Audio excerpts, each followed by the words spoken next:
तो चलो खैर ये क्वेश्चन देखते हैं जी बीआरएस का। अगेन ये क्वेश्चन भी 10 नंबर का आया हुआ है, मई 2025 एग्जाम का ही क्वेश्चन है। तो बिना किसी फॉर्मेट के सिर्फ और सिर्फ प्लस माइनस की ही बातें करते हैं कि किस पर्टिकुलर पॉइंट के अंदर प्लस होगा, किस में माइनस होगा और कितनी अमाउंट से होगा। जहां सबसे पहले मेन मुद्दे की बात की पासबुक से बातों की शुरुआत हो रही है, और हम लोग जानते हैं कि पासबुक का डेबिट बैलेंस कैसा होता है। तो ध्यान रखिएगा, हमारे कैश बुक का तो डेबिट बैलेंस पॉजिटिव होता है, लेकिन पासबुक का तो डेबिट बैलेंस नेगेटिव होता है। तो शुरुआत में नेगेटिव के कॉलम में 62,500 लिखेंगे। देन कोई चेक है जो कि डायरेक्टली डिपॉजिट करा दिया बैंक के अंदर किसी कस्टमर ने, तो सीधा पासबुक के अंदर पैसे आ गए, तो पासबुक बढ़ गई होगी, कैश बुक वहीं की वहीं है, तो पासबुक को वापस से नीचे गिरा देंगे, तो माइनस कर देंगे हम 1,000 रुपए। देन इसके बाद में यहां कुछ चेक इशू किए हैं हमने, और हम जानते हैं हमें पासबुक में वो सॉरी बीआरएस के अंदर कौन से चेक से लेना देना होता है। जो चेक हमने इशू किए प्रेजेंट कर दिए उनसे, या जो प्रेजेंट नहीं हुए उनसे, जो प्रेजेंट नहीं हुए उनसे।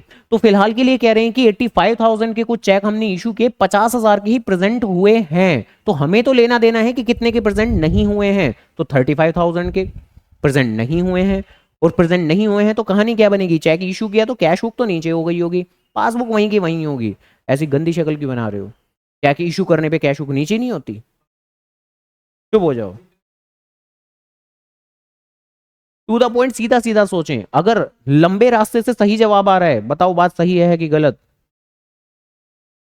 ना, सही नहीं है, यही तो गलती है। मैक्सिमम बच्चे कई बार ये जवाब दे देते हैं जो तुमने दिया था कि हाँ अगर लंबे रास्ते से भी सही आंसर आ रहा हो तो ठीक है ना, आंसर तो सही आ रहा है तो सही ही है। तो भैया मैथ्स नहीं चल रही है, ये ध्यान रखना, पेपर में टाइम की बहुत कमी पड़ती है। तो अगर लंबे रास्ते से भी सही जवाब आ रहा है तो वो भी गलत ही है। तो आप कंप्लीट कहानी इमेजिन करें कि पहले 85,000 के चेक इशू किए, 50,000 के प्रेजेंट हो गए। ये क्यों सोचना है हमें? हमें सीधा सोचना है कि चेक इशू किए तो कैश बुक नीचे और पासबुक वहीं की वहीं, और हमें सिर्फ उन चेक से लेना देना है जो चेक प्रेजेंट नहीं हुए। तो यानी वो तो 35,000 के चेक हैं, तो आपको 35,000 माइनस करना है, बस बात खत्म। कंप्लीट कहानी इमेजिन ना करें। खैर, देन इसके बाद में पॉइंट नंबर 4 कि एक चेक रिसीव हुआ है, एंटर भी कर लिया कैश बुक में, यानी कैश बुक को बढ़ा भी दिया, लेकिन बैंक में तो भेजा ही नहीं। तो चेक रिसीव हुआ, एंटर कर लिया, तो कैश बुक को बढ़ा दिया होगा, पासबुक वहीं की वहीं है, तो उसको प्लस कर देंगे हम, तो 10,000 रुपए प्लस कर दिया जाएगा। देन इसके आगे चेक 50,000 के हैं जो कि बैंक में भेजे हैं कलेक्शन के लिए। अब कलेक्शन के लिए मतलब इससे हमारे बैंक में पैसे आने हैं, आने हैं।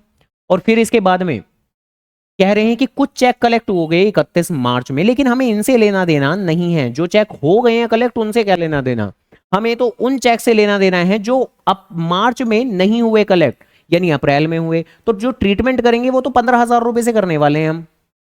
और क्या करेंगे, तो चेक भेजे थे बैंक में, तो चेक भेजते वक्त हमने कैश बुक को बढ़ा दिया होगा, पासबुक वहीं की वहीं रह गई, तो अब पासबुक को भी बढ़ा डालेंगे हम लोग, इंक्रीज कर देंगे हम लोग। देन इसके बाद बैंक ने कोई डायरेक्ट पेमेंट कर दी तो पासबुक को नीचे गिरा दिया होगा, तो वापस से पासबुक को बढ़ा देंगे हम लोग, तो ऐड कर देंगे 1,500 रुपए। देन इंटरेस्ट ऑन ओवरड्राफ्ट, तो इंटरेस्ट ऑन ओवरड्राफ्ट चार्ज किया है, इंटरेस्ट हमसे लिया है या हमें दिया है? हमसे लिया है, तो हमसे लिया है तो पासबुक को नीचे गिरा दिया होगा, तो वापस से पासबुक को बढ़ा देंगे, 4,000 रुपए प्लस कर देंगे। देन बैंक चार्जेस, अब बैंक चार्जेस तो बैंक लेता ही है, तो वो 2 बार कैश बुक में नीचे गिरा दिया है, तो 2 बार कैश बुक में नीचे गिरा दिया है, तो कैश बुक ज्यादा नीचे गिर गई होगी, तो अब पासबुक को भी नीचे गिराना पड़ेगा। हालांकि हमने कहा था कि ट्वाइस जैसे केसेस में हम ट्वाइस करेंगे नहीं, यानी करना आपको 200 के साथ ही है। तो बेसिकली कैश बुक में 200 200 हो गया होगा, यहाँ एक बार तो 200 हो ही गया होगा, तो सिर्फ एक बार 200 से ही माइनस करना है आपको, तो माइनस करेंगे। साथ ही साथ इंश्योरेंस चार्जेस भी हैं कुछ 175 के, जो भी बैंक ने पे कर दिए, तो फिर से पासबुक नीचे गिर गई होगी, वापस से पासबुक को बढ़ा देंगे हम लोग, तो ये 175 तो जी प्लस होगा, आपका ध्यान रखिएगा। इसके अलावा ये वाला point, credit side of a bank column of a cash book, जैसा कि हम जानते हैं कि क्रेडिट साइड एक तरह की पेमेंट होती है, पेमेंट साइड होती है, और पेमेंट साइड थोड़ी सी रिवर्स नेचर में चलती है। अगर पेमेंट साइड अंडर कास्ट होगी, अंडर का मतलब कम, लेकिन इससे कैश का बैलेंस कम नहीं होगा बल्कि ज्यादा हो जाएगा। तो पेमेंट साइड अगर अंडर कास्ट हो रही है तो कैश का बैलेंस बढ़ जाएगा, तो पासबुक को भी मुझे बढ़ाना पड़ेगा, ऐड करना पड़ेगा 5,000 के साथ। तो कितने सही हुए हैं? तो खैर 63025 आ जाएगा आंसर। ठीक है जी, ओके, सही है, ठीक है। तो ठीक है, मतलब काफी हद तक तो चीजें सही जा रही हैं, थोड़ी बहुत सी और जब प्रैक्टिस करेंगे